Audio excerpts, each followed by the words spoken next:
Everyone, मैं doctor राशि Mishra Shivani hospital and IVF Kanpur से और कुसुम आईवीएफ छिंदवाड़ा से आप सभी का मेरे चैनल में स्वागत है।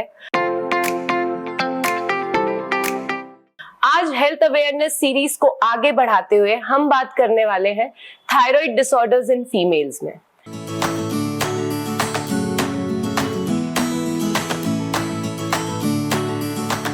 महिलाओं में थायराइड की प्रॉब्लम पुरुषों से 8 गुना ज्यादा होती है। हर 8 में से 1 महिला थायराइड की प्रॉब्लम से ग्रसित है। हमारे भारतवर्ष में 5 करोड़ से ज्यादा लोग हैं जो थायराइड की प्रॉब्लम से जूझ रहे हैं। तो देखा जाए तो इस समय पहले के कंपेयर में थायराइड प्रॉब्लम्स बहुत बढ़ गई हैं जो हमारी सारे ऑर्गन्स को अफेक्ट करती हैं। तो सबसे पहले हम जानेंगे थायराइड क्या है और इसका क्या इंपॉर्टेंस है हमारे शरीर में।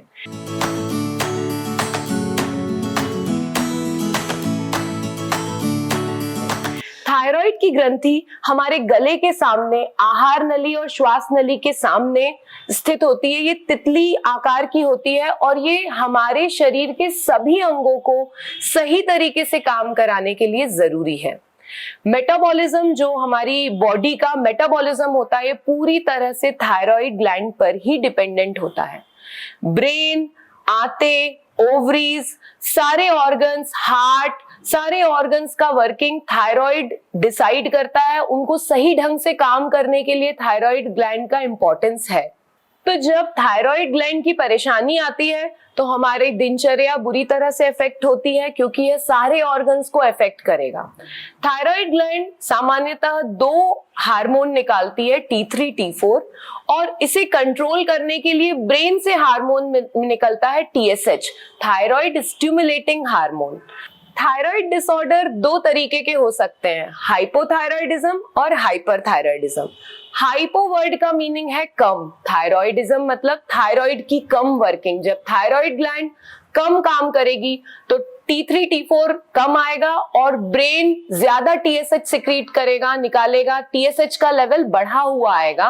तो हाइपोथायराइडिज्म के पेशेंट में TSH बढ़ा आएगा, T3, T4 कम आएगा। जब ग्लैंड अच्छे से काम नहीं करेगी तो हमें बाहर से थायराइड हार्मोन ट्रीटमेंट के लिए देना पड़ेगा। और हाइपरथायराइडिज्म, जिसमें ग्लैंड ज्यादा काम कर रही है, T3, T4 के लेवल हाई हैं और TSH का लेवल कम है। ब्रेन बोल रहा है कम काम करो लेकिन ग्लैंड ज्यादा हार्मोन बना रही है। सिम्टम दोनों चीजों के अलग अलग होंगे। जरूरी ये है कि लक्षण यदि हम जल्दी पकड़ लेते हैं और उनको जल्दी डायग्नोस कर लेते हैं और ट्रीटमेंट शुरू कर लेते हैं, अपनी दिनचर्या और लाइफस्टाइल में चेंजेस लाते हैं, तो हम होने वाली परेशानियों से काफी हद तक बच सकते हैं। तो पहले हम बात करेंगे कि हाइपोथायराइडिज्म, हम सबसे पहले हाइपोथायराइडिज्म लेते हैं, यही ज्यादा कॉमन है। हाइपरथायराइडिज्म इतना कॉमन प्रॉब्लम नहीं है। हाइपोथायराइडिज्म के क्या लक्षण होते हैं?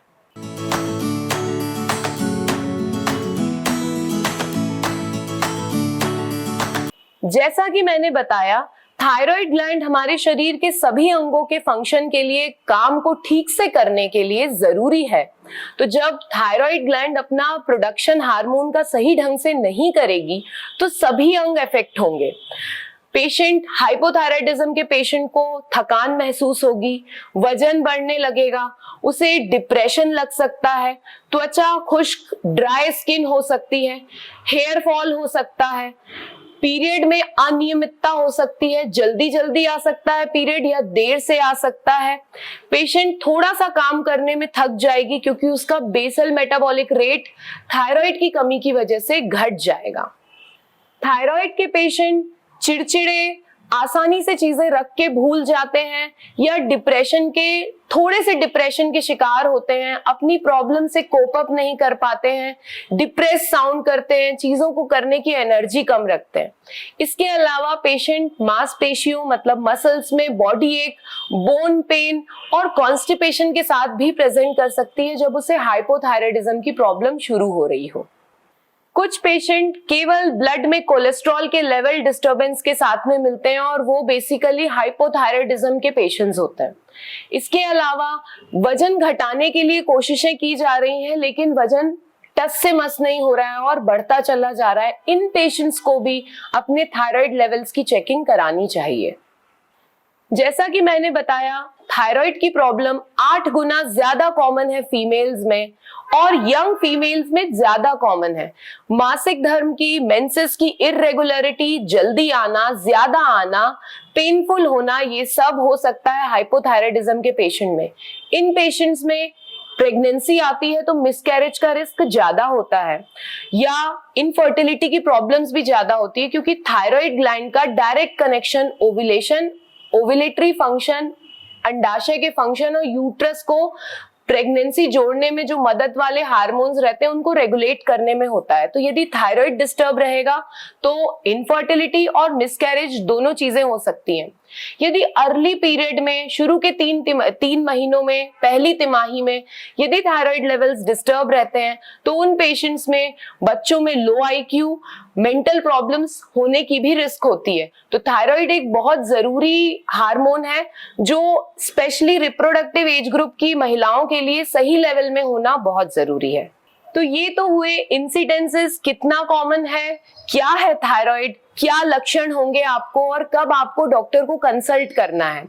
हम अपने अगले एपिसोड में डिस्कस करेंगे कि कैसे इसकी डायग्नोसिस बनाया जाए और यदि आप थायराइड के पेशेंट है तो आपको क्या ट्रीटमेंट लेना चाहिए और अपने खान पान में क्या बदलाव करना चाहिए।